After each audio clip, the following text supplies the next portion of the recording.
in a situation like this, say a deer runs out, I want to tell the dog, no, here or heel.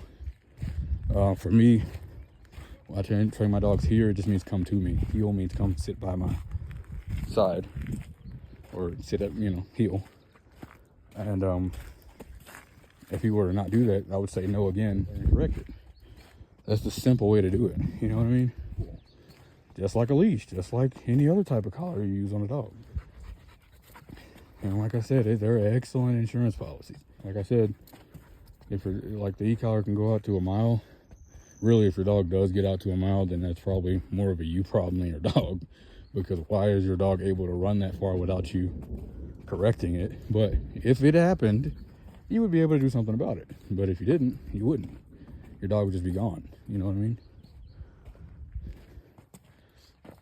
I mean, it's a million different ways to teach a dog recall. You can get out a really long leash, and, leashes come in all different sizes. If you're into dogs, you know that. You can get a really long leash and work at the dog with, bringing the dog to you with treats or whatever you use. I don't use treats personally, but, there's nothing wrong with using treats. But that's just how I was taught. Sometimes, treats work, sometimes they don't. Now, I will say, if you're not using treats, you can teach a dog recall with just a long lead. You can,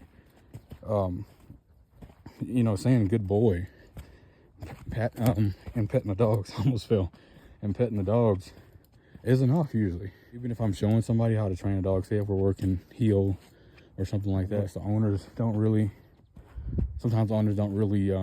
know how to get their dog excited, and, good boy, you did a good job.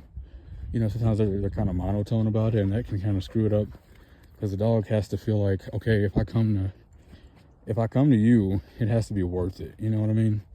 And the dog has to like you. So if you're just kind of like, I don't really care, then the dog's kind of going to be like, well, I don't really care either. You know what I mean? And me chasing that rabbit is more important than me running back to you, So it's just something to think about when it comes to dog training. So yeah, I just wanted to rant about, people on Instagram and YouTube. E-collars are not bad. Dog leashes. E-collars are not bad. And neither are a lot of tools that people say are bad.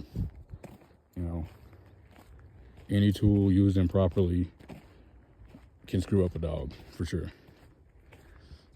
And when it comes to the whole crate thing, really no dog should be in a crate more than 8 hours. Because like I said, people do have to work.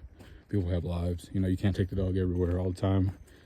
But the dog sees the crate as more of a den.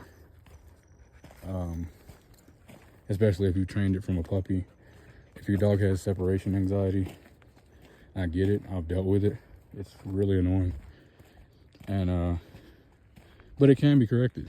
So don't listen to people on the internet telling you putting your dog in the crate is wrong. Using the e-collar is wrong. Because most of the time, 99% of the time, these people have dogs who have no training or very little.